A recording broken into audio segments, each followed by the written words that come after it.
it's less about the technology, because there's 1,000 vendors out there that want to sell you new technology that's going to change your business.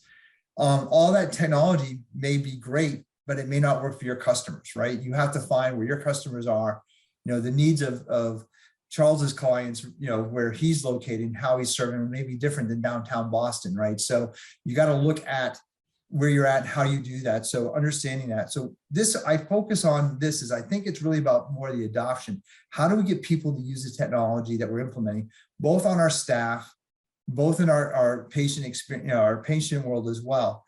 And so the first thing I think that falls in here, it's not doing technology for technology's sake, right? What is it, the problem you're trying to do? What are you trying to design? How is that going to improve the patient experience, and how will we eventually get the outcomes we want? Then the next thing we want to look at is kind of, how do you increase the usage of that technology you put in? How do I get more people to fill out their forms online and, check their lab results, all those kind of things. Then the next thing I think is about how do we create an integrated, experience? So we integrate the virtual, the physical experience. So it's one seamless exchange that's occurring. So those are kind of the areas that I kind of look at when I think about adoption. So I got two questions I'd like to explore here. The first one is, so if we do this, and we build this, the system, and we, focus on patient experience, we do it from the top down, everything we talked about, how do you measure the success of that?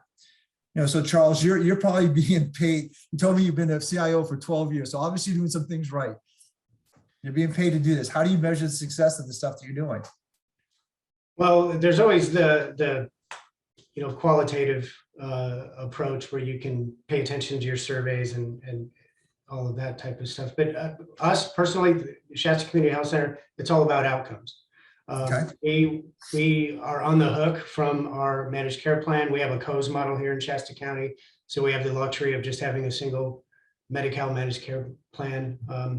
And that's a luxury. And I never thought I'd sing the praises of an insurance company, but they're actually quite good. They're very collaborative. They're very inclusive. And they invite myself and plenty of other folks to get together and think hard about these things and what can work. So for portal adoption and things like that, we have metrics, and those get reported out through our QI structure every single month. We know how many patients are in the tent. We know how many forms have been filled out. We know how many interventions we've had. We do aggressive texting campaigns for different populations of patients. We know what the read rate is on those. Most of these tools have a lot of, they have metrics, right? To figure out what your adoption rates are. And then you always follow that up when you see the patient. Ask them about their experience. Am I replying to you, fast enough? They'll always say no, but there's always, in terms of getting the staff to do it, that is a perennial challenge. Just mention really quickly, I volunteer and teach a couple of classes at the local organization that trains MAs for our community. And if you go ask them and say, why do you want to get into healthcare? Emailing patients is not high on the list. It's usually way down at the bottom. They care about people. They're interpersonal learners, all of them. That's how they roll. And so for many of them, you have to win the argument and convince them that you like helping people. This tool is going to help you help way more people than a phone call or a visit. So one at a time. So try to make it work. And I think after you have those conversations, most staff become receptive to it. Yeah, but like anything, right? Change takes time, right? It takes the consistency and being deliberate about what you're doing to be able to make it happen. If you're not having those conversations, the change in adoption is not going to happen fast enough.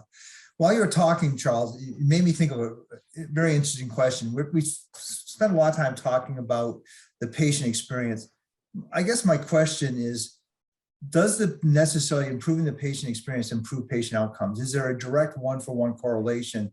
So Steve, Kevin, what are some of your thoughts on that? Kevin, I'll defer to you to start.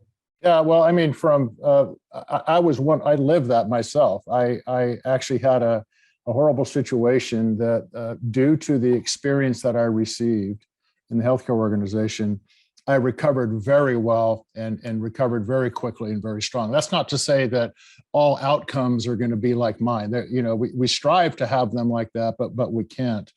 What I've learned in my own experiences and my own research is that people, patients, and families respond very, very well to high quality care, and most importantly, an engaged staff. When I say engaged staff, I'm talking about engagement with everyone in the ability to deliver high quality care. And I think that when people are motivated and they respond well to this, just inherently, they're improved. Their outlook is greater. They feel like there's hope. They feel like they've got some confidence. And I absolutely think it all rests with an engaged staff that delivers a high quality of selfless care. Excellent. Excellent. Steve, you want to add anything? Charles, want to add anything to that? I would agree with Kevin. I mean, the staff transition is so important. As we mentioned earlier, you can't lose the human element when we start to look at technology and patient engagement. But where we definitely see that experience and outcome, not only is it that they had a better experience, maybe they'll adhere to the treatment protocol better and have a better outcome. But as we start looking at technology, and I think Charles mentioned this, we're gathering data the whole time. And at the end of the day, that data is going to provide us with identifying gaps in care. And if we can identify those gaps in care and intervene proactively, then the outcome will be much better for that patient, in particular as we start looking at our senior citizen population. So that's really where I see the next level of that patient experience, patient satisfaction, is proactively looking at our clientele, our patients, our patient population, and being able, as Charles is doing, is saying, hey, I see some things in this history that looks like an episodic event that's down the road. How can I prevent that? That's really the holy grail. Yeah, I love that. Charles, any final comment, thought on that? Well, I think, you know, the incentives need to be aligned properly. You know, the FQHC world in California, we still have a PPS, kind of a fee-for-service type model, where we're tempted to just see as many people as we can, right? Because we have a financial incentive to do so.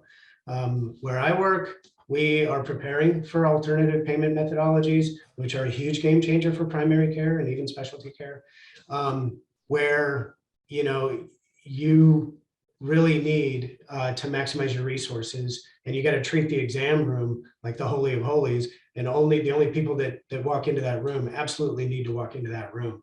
And you need to, you know, no freebies anymore. You really have to marshal your staff and your technology tools to reach as many people, frequent touches.